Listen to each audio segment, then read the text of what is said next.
ನಮಸ್ಕಾರ. ವಿದ್ಯುತ್ ವಾಣಿ ಯೂಟ್ಯೂಬ್ ಚಾನೆಲ್ಗೆ ಸ್ವಾಗತ. ನಾನು ವನಿತಾ. ಬಿಹಾರದಲ್ಲಿ ಯುವಕನೋರ್ವ ಕೇವಲ 18 ದಿನಗಳಲ್ಲಿ 5 ಸೀಟುಗಳ ಎಲೆಕ್ಟ್ರಿಕ್ ಜೀಪ್ ಒಂದನ್ನು ನಿರ್ಮಾಣ ಮಾಡಿದ್ದಾರೆ.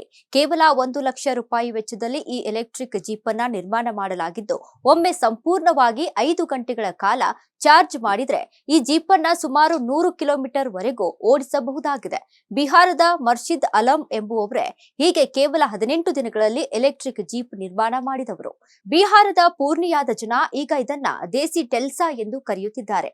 ಅದಕ್ಕಿಂತಲೂ ಇಂಟ್ರೆಸ್ಟಿಂಗ್ ವಿಚಾರ ಎಂದ್ರೆ ಈ ಎಲೆಕ್ಟ್ರಿಕ್ ಜೀಪ್ ಅನ್ನ ಕೇವಲ 1 ಲಕ್ಷ ವೆಚ್ಚದಲ್ಲಿ ನಿರ್ಮಿಸಲಾಗಿದೆ ಹಾಗೂ ಒಮ್ಮೆ ಚಾರ್ಜ್ ಮಾಡಿದ್ರೆ ಸುಮಾರು 100 ಕಿಲೋಮೀಟರ್ ದೂರದವರೆಗೂ ಪ್ರಯಾಣಿಸಬಹುದು. ಈ ಜೀಪ್ ಅನ್ನು ನಿರ್ಮಿಸಿದ ಮರ್ಷಿದ್ ಅಲಂ ಅವರು ತರಬೇತಿ ಪಡೆದ ಇಂಜಿನಿಯರ್ ಅಥವಾ ಸ್ಟಾರ್ಟ್ಅಪ್ ಫೌಂಡರ್ ಏನೂ ಅಲ್ಲ.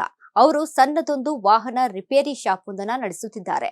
ತಮ್ಮ ಗ್ಯಾರೇಜ್ ನಲ್ಲಿ ಕೆಲಸ ಮಾಡುತ್ತಿರುವುದರ ಜೊತೆಗೆ ಅವರು ಈ ಜೀಪ್ ಅನ್ನ ನಿರ್ಮಿಸಿದ್ದಾರೆ. ತಮ್ಮ ಗ್ರಾಮದ ಸಣ್ಣ ಕೃಷಿಕರು ಹಾಗೂ ಸಣ್ಣ ಉದ್ಯಮಿಗಳು ತಮ್ಮ ದಿನನಿತ್ಯದ ಕೆಲಸಗಳಿಗೆ ಹಾಗೂ ಕೃಷಿ ಕಾರ್ಯಕ್ಕೆ ಅಗತ್ಯ ವಸ್ತುಗಳನ್ನ ಸಾಗಣೆ ಮಾಡುವುದಕ್ಕೆ ತಕ್ಕುದಾದ ವಾಹನಗಳನ್ನ ದುಬಾರಿ ಹಣ ನೀಡಿ ಖರೀದಿಸುವುದಕ್ಕೆ ಸಾಧ್ಯವಿಲ್ಲದೆ ಸ್ಥಿತಿಯನ್ನ ಗಮನಿಸಿ ಅವರು ಈ ಕಡಿಮೆ ವೆಚ್ಚದ ಜೀಪ್ ಅನ್ನ ನಿರ್ಮಿಸಿದ್ದಾರೆ. ಡೀಸೆಲ್ ಹಾಗೂ ಪೆಟ್ರೋಲ್ ವಾಹನಗಳು ದುಬಾರಿ ಹಾಗೂ ಅವುಗಳನ್ನ ನಿರ್ವಹಣೆ ಮಾಡುವುದಕ್ಕೆ ಸಾಕಷ್ಟು ಹಣ ಬೇಕಾಗುತ್ತದೆ. ಹಾಗಾಗಿ ವಾಣಿಜ್ಯ ಕೆಲಸಗಳಿಗೆ ಅದರಲ್ಲೂ ಬಹುತೇಕ ಗ್ರಾಮೀಣ ಪ್ರದೇಶದಲ್ಲಿಗೆ ಎಲೆಕ್ಟ್ರಿಕ್ ವಾಹನಗಳು ತಲುಪುವುದನ್ನ ಸಾಧ್ಯವಿಲ್ಲ.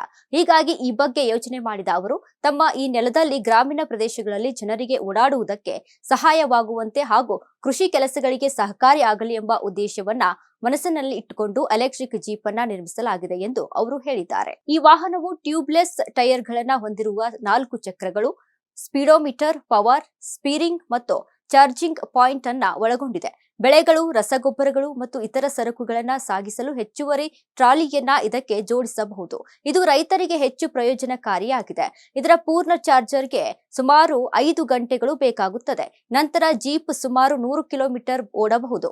ಭಾರತದಲ್ಲಿ ವಾಹನಗಳು ನಿಧಾನವಾಗಿ ಡೀಸೆಲ್ ಮತ್ತು ಪೆಟ್ರೋಲ್ನಿಂದ ವಿದ್ಯುತ್ಗೆ ಬದಲಾಗುತ್ತಿರುವ ಕಾಲಘಟ್ಟದಲ್ಲೇ ಮರ್ಷಿದ್ ಅವರು ಕಡಿಮೆ ವೆಚ್ಚದಲ್ಲಿ ಈ ಜೀಪ್ ಅನ್ನ ನಿರ್ಮಿಸಿದ್ದಾರೆ. ಇದಾಗಿತ್ತು ಈವರೆಗಿನ ಮಾಹಿತಿ. ನೋಡ್ತಾ ಇರಿ ವಿದ್ಯುತ್ ವಾಣಿ ಯೂಟ್ಯೂಬ್ ಚಾನೆಲ್.